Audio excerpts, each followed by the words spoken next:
When someone asks you where you work and what your organization does, and you only have a minute to respond, do you know what to say? Having a prepared answer ready can help in these situations.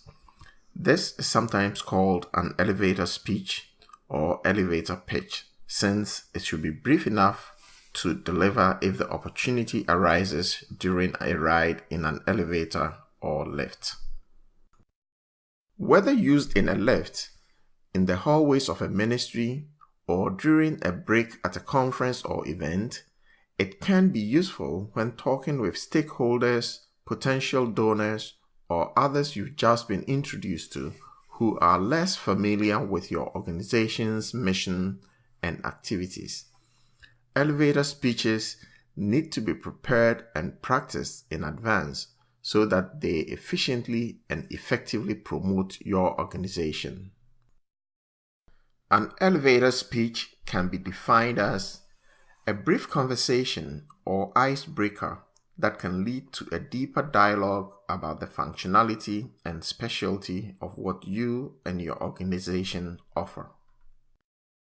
The purpose of the speech is to communicate to the listener the most important aspects of your organization in a compelling way in a very short amount of time. It needs to explain what makes you and your organization, service, or approach unique. Every member of staff should be prepared to make a speech that in general describes the organization, creates awareness of the organization and sparks interest in it, and possibly helps raise funds to support your work. To craft an elevator speech, you must first decide what exactly you want to communicate about yourself and your organization. What is the key objective or purpose of your speech? For instance, do you want to tell others about the impact you have on the lives of the people you serve? Do you have a new funding idea that you want to pitch to a donor? Or do you want to simply explain to others what you do and why it is important? Once you have decided on the key objective, think about the most important information needed to meet that objective. Ask yourself, what do you want your audience to remember most about you and your organization? For instance, what exactly you and your organization do, who you serve and why, what problems you solve and how you make a difference in people's lives. Include some achievement and future goals. Give a concrete example or tell a very short and compelling story to illustrate the information, but don't use a lot of statistics. Communicate what is unique about the organization, what really makes it stand out. You might say, we use a novel approach to train midwives, or we are the sole licensing board for nurses in the country. Emphasize how your organization differs from others. Make your message personable, relatable, and most importantly, memorable. Use clear and simple language, avoiding confusing technical language and acronyms. Say enough so that you invite questions. A strong elevator speech answers 4 basic questions. Who are you and who are the people that you serve? What do you do? What is unique about your organization or your approach? And why should the listener be interested in learning more?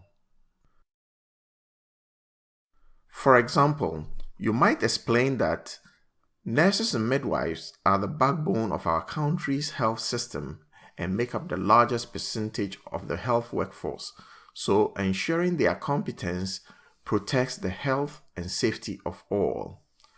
Our organization supports nursing and midwifery training institutions to produce a competent workforce by developing and harmonizing the curricula and ensuring compliance. End your speech with a call to action or next step to actively engage the listener.